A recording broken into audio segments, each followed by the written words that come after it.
This is part 3 of the Ebb and Flow Shrug Crochet Along. I'm Sammi Polascik from Featherbox Art. Let's get started by taking a look on the finished piece at the rows we will be working today. We will be working rows 16 to 22, and these rows include granny stitches followed by 2 rows of double crochet. We begin row 16 by changing to yarn C, the lightest blue yarn, in the chain 1 turning chain, and then working the actual stitches of the row.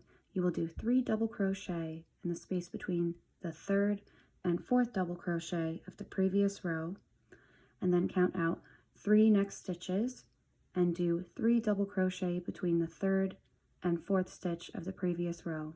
You'll repeat this pattern all the way across the row, ending with 3 double crochet in the space between the last stitch of the previous row and the turning chain.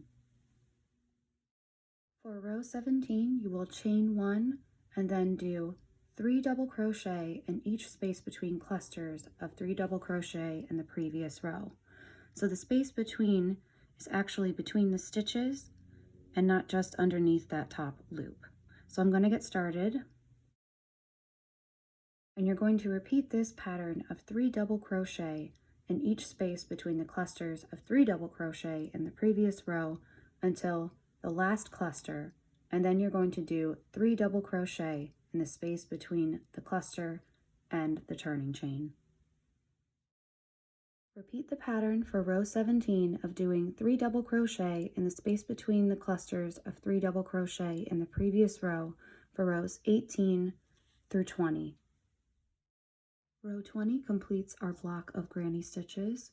For row 21, switch to yarn D by working into the chain 1 turning chain and double crochet across the entire row.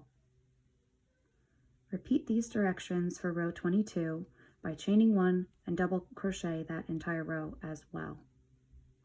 This will complete our crochet work for part 3. Row 22 completes the crochet rows for part 3. I've chosen to count my stitches at this point, and now I will trim any tails that I see just so I don't have to worry about it at the end. Thanks for joining me, and next time we will get started on row 23 for part 4.